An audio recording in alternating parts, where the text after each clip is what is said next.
Hello, friends. It's Karen Nasello checking in with you on Sunday, October 27th, 2019.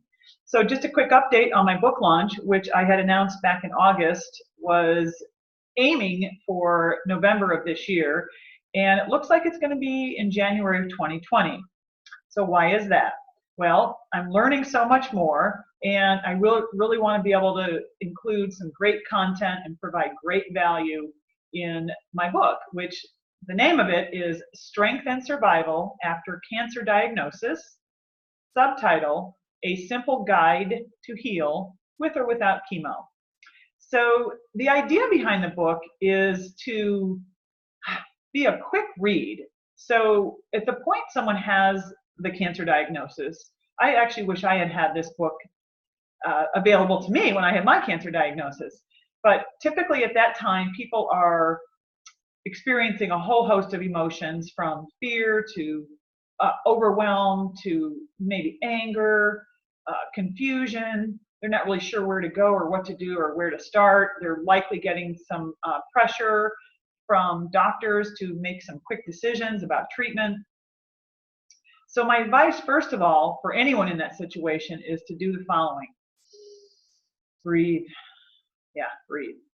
So you didn't get cancer overnight, and there's no reason to have to make a decision overnight. So again, the idea behind my book is to provide this simple guide, a quick read for someone who's facing that situation.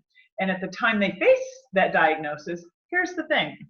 They're not going to have the time to do what I've done over the last 4 years. Here's my stack of books, of which I've read all of them at least once, some of them more than once.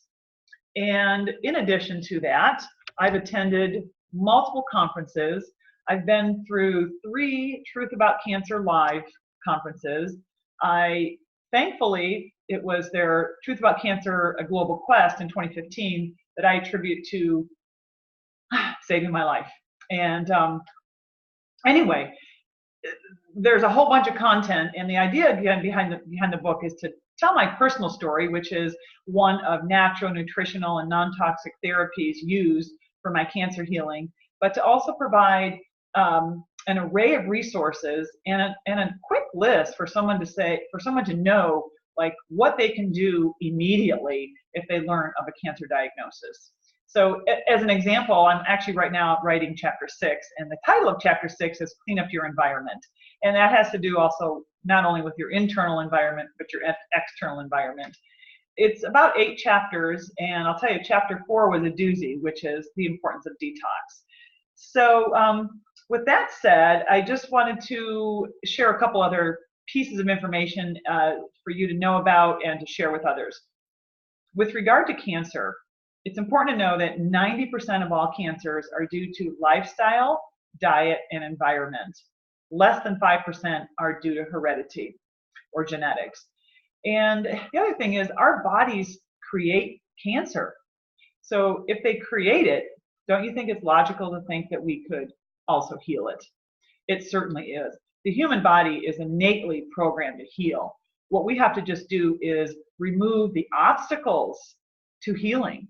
And it can be done. And I know thousands and thousands and thousands of people who have healed from cancer through dealing with their emotionally detoxing, as well as dealing with overdosing on nutrition and completely changing their lives. But also the big thing is taking responsibility.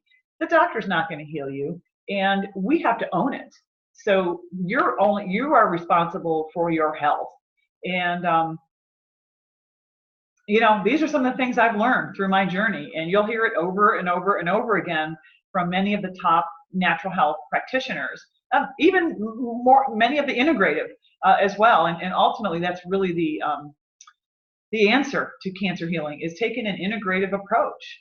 So anyway, I just wanted to share this with you guys, a quick update. Hey, everybody knows somebody who's had cancer or who is currently dealing with it. Remember the stats. It's 1 in 2 men and 1 in 3 women that will be diagnosed with cancer in our current lifestyle, in our current modern age.